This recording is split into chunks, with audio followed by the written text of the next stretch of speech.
देखेंगे, इम्प्लीमेंटेशन देखेंगे क्यू का यूजिंग किसका, एरे के का यूज़ करके देखेंगे। तो क्यू क्या करता है, फीफो को फॉलो करता है। फीफो को मतलब फर्स्ट इन फर्स्ट आउट। तो इसमें क्या होता है, फ्रंट होता है एक, और ये क्या होता है, रे फ्रंट होता है, और एक क्या होता है, रेयर होता है, रेयर होता है। तो फ्रंट से वैल्यू निकाली जाती है। फॉर एग्जांपल अगर कोई आया पहले, वो पहले निकलेगा। जैसे में एक आया, दो आया, तीन आया, चार आया, पाँच आया, तो यहाँ से एक पहले निकलेगा, फिर उसके बाद पाँच निकलेगा।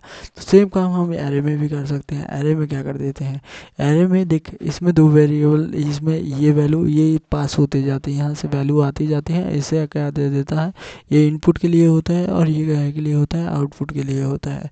तो एरे में ऐसे ही एटरेट करने के लिए हम दो वेरिएबल देते हैं। दो वेरिएबल कौन कौन से लेते हैं, एक स्टार्ट लेते हैं, और एक क्या लेते हैं, एंड लेते हैं। तो स्टार्ट क्या करता है, स्टार्टिंग में कोई वैल्यू आती जाएगी। फॉर एग्जांपल 1 आई, तो 1 को यहाँ डालेंगे, 2 को यहाँ डालेंगे, 3 को यहाँ डालें, और 4 को यहाँ डालें। अगर कि ये स्टैक होता है, तो स्टैक से तो ये जो इंड एलिमेंट है, इंड लास्ट एलिमेंट जो आया है, वो वही क्या कर देता था, दे देता, रिटर्न कर देता। But there is a possibility कि ये इंड एलिमेंट नहीं रिटर्न करेगा, ये स्टार्टिंग के जो इंडेक्स होंगे उसी को रिटर्न करेगा। दैट मीन्स इनिशियली ये दोनों स्टार्ट और इंड जो है, ये दोनों किसको पॉइंट करेंगे, इनिशियली ये दोनों पॉइंट करेंगे किसको, नल को पॉइंट करेंगे। माइनस स्टार्ट किसको पॉइंट करेगा, ये करेगा -1 को, और इंड किसको पॉइंट करेगा, ये भी करेगा -1 को। लेकिन जब फर्स्ट एलिमेंट आएगा, जब देखेगा इसमें फर्स्ट एलिमेंट आएगा, तो उसमें हम एक और वेरिएबल बनाएंगे, करंट साइज। करंट साइज के बारे में बताना नहीं चाहता था, वो बता दिया हूँ कि अगर एक और वेरिएबल बताएंगे, करंट साइज अगर इक्वल टू 0 है, और ये फर्स्ट पुश ऑपरेशन है, तो फिर क्या करेंगे, स्टार्ट और इंड जो ये 0 0 था, तो दोनों को इनिशियलाइज कर देंगे 0 से, और इंड इक्वल टू क्या कर देंगे, 0 कर देंगे। यहाँ क्या हो जाएगा, स्टार्टिंग 2 हो जाएगा, और यहाँ 4 हो गया।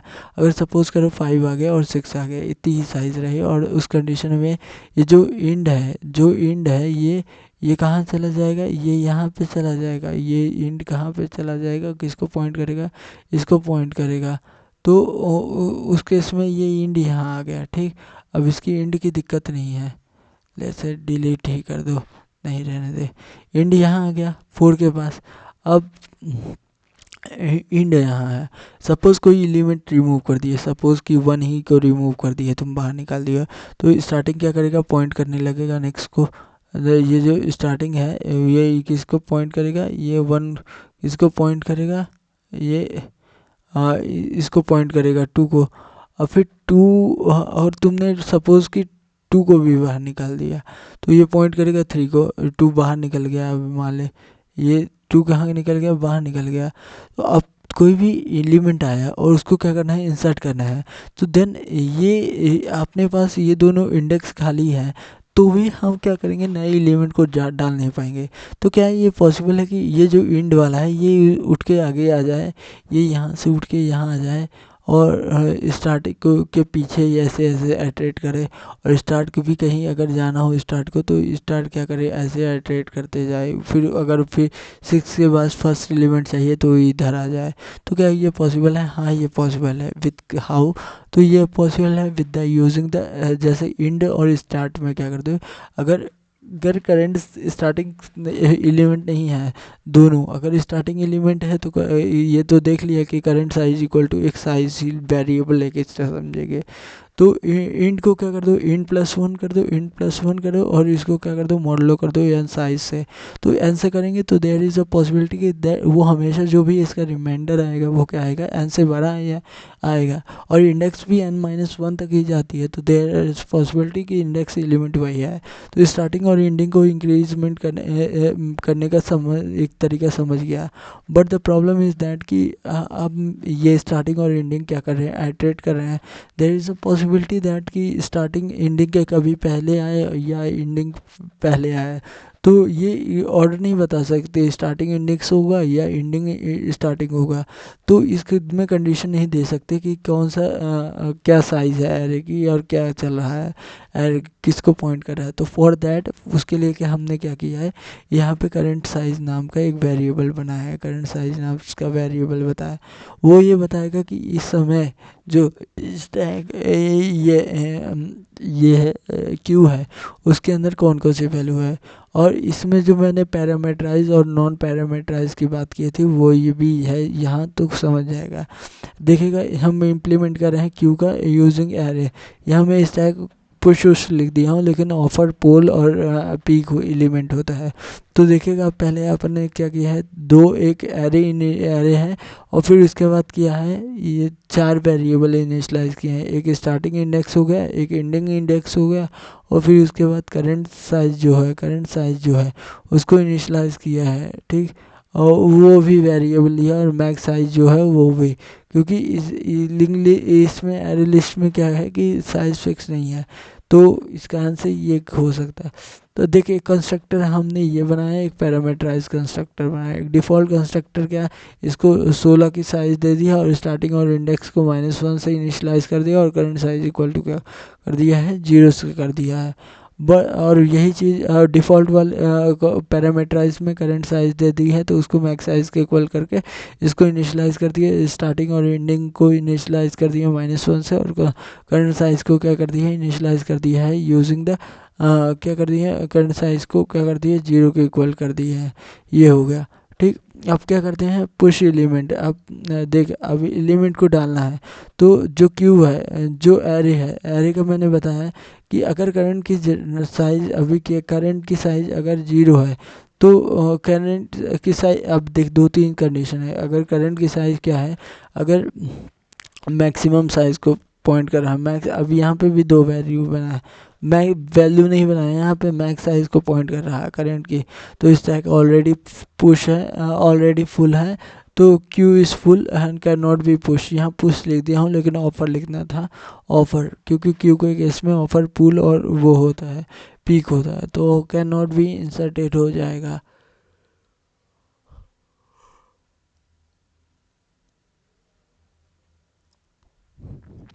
अगर करंट साइज इक्वल टू 0 है, तो फिर इसको क्या करना पड़ेगा, स्टार्टिंग और इंडेक्स को इनिशलाइज करना पड़ेगा 0 से, और बट लेकिन करंट साइज इक्वल टू 0 नहीं है, तो क्या कर दो, करंट इंड को क्या कर दो, पॉइंट कर दो, और इंड पे ही अब वैल्यू डालो। यहाँ पे स्टार्टिंग इंडेक्स पे ही भी वो पॉइंट करने के बाद इंड पे ही वैल्यू डालना था, इंड पे यहाँ पे भी वैल्यू डालना था, और करंट साइज को क्या किया हूँ, बढ़ा दिया हूँ, ठीक है। ये और करंट साइज को बढ़ा दिया हूँ, और फिर उसके बाद जो भी आउटपुट है वो हटा दिया हूँ। और पॉप एलिमेंट करने के लिए करना था, पॉप के कंडीशन में पहले यही आ जाएगा कि अगर ये करंट साइज इक्वल टू जी, करंट साइज इक्वल टू क्या है, 0 है, तो दैट मीन्स अभी तक कोई एलिमेंट ही नहीं आया उसमें। अगर करंट साइज इक्वल टू 0 है, तो ये क्या है, ये इंडेक्स की ये क्या है, क्यू इज़ एम्प्टी, और यही सेम चीज़ पीक में भी लिख देंगे, क्यू इज़ एम्प्टी, और इसको क्या कर देंगे, दोनों को साथ ही में देख लेंगे। देखिएगा इसमें क्या कर देंगे, क्यू इज़ एम्प्टी, और इसमें भी क्यू ई एम्प्टी है। अगर नहीं है, और करंट साइज इक्वल टू अगर है, अगर जो भी है, तो अब इसके अलावा मतलब करंट साइज में कुछ न कुछ वैल्यू तो है,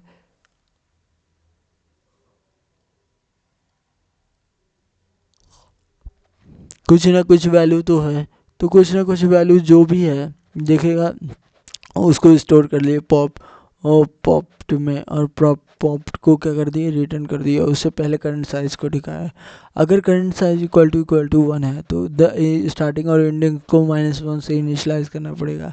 और यहाँ पे ये कुछ नहीं, ये जो लास्ट में है पीक वाले में, तो वो लास्ट वाले एलिमेंट को डायरेक्ट क्या कर दिए, रिटर्न कर दिए, ठीक है। अगर करंट साइज ये स्टैक +1 करना पड़ेगा, और नहीं तो क्या, यहाँ फिर ये हुआ।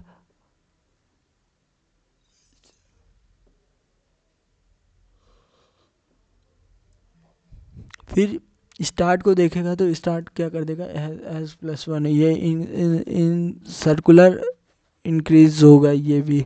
और फिर ये जब करंट साइज इक्वल ये हो गया, ये एम्प्टी है, और जब वो है, तो इसे क्या कर दिया, रिटर्न कर दिया। अब रिटर्न साइज रिटर्न करना है, तो करंट साइज को रिटर्न कर दिया। यहाँ देखा, अब पैरामीटराइज बनाया, तो क्यू की साइज 6 रखे, तो देखिएगा Q Q equal to new queue कर दिया है, और क्यू की साइज 4 14 24 और 34 है। तो पहले एलिमेंट पिक किए तो 4 ही आएगा, तो वो क्या करेगा, 4 आएगा। फिर उसके बाद साइज प्रिंट करा,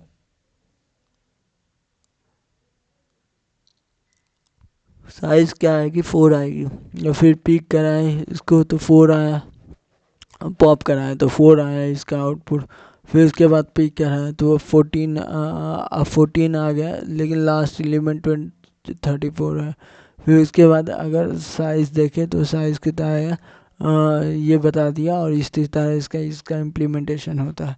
पुश का कितना ऑपरेशन लगा, बिग ऑफ 1 और बिग ऑफ 1 पॉप का और बिग ऑफ 1 पीक का। ठीक, ये दोनों हो गए। और फिर इसके अलावा क्वेश्चन भी थे, जो 2 क्वेश्चन थे साइबर के, ये इम्प्लीमेंटेशन और लर्निंग के अंदर implementation using stack array stack का यूज़ करके। तो इसमें 2 लाइन ऐड किया हूँ। ये टॉप ऑफ सब दिया था, टॉप प्लस प्लस, टॉप में कोई इंक्रीमेंट कर दो फिर उसमें वैल्यू डालो, और दूसरा पॉप में क्या कर दो, अगर टॉप नेगेटिव है तब वैल्यू मत रिटर्न करो, और नहीं तो क्या कर दो,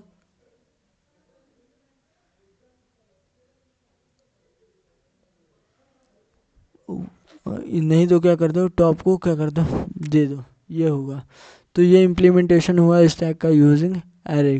ठीक, और इसी तरह क्यू में नहीं दिया था ये करंट साइज का कंस्ट्रक्टर मैंने बनाया, और करंट साइज का वेरिएबल भी मैंने बनाया, और करंट साइज से ही पुश का ऑपरेशन किया। अगर करंट साइज लेंथ के इक्वल है तब क्या कर दो, रिटर्न कर दो, अदरवाइज 0 के इक्वल है तो, और करंट साइज 0 है और पुश आ गया तो उस केस में क्या करोगे, फ्रंट और रेयर को क्या कर दोगे, रियलिटी में 0 कर दोगे, और फिर इसके बाद इसका चालू हो जाएगा, फिर रेयर वाला हो जाएगा। तो ये हो गया इसका फर्स्ट वाला पार्ट, हो गया कि इम्प्लीमेंटेशन दोनों का एरे से देख लिया हमने।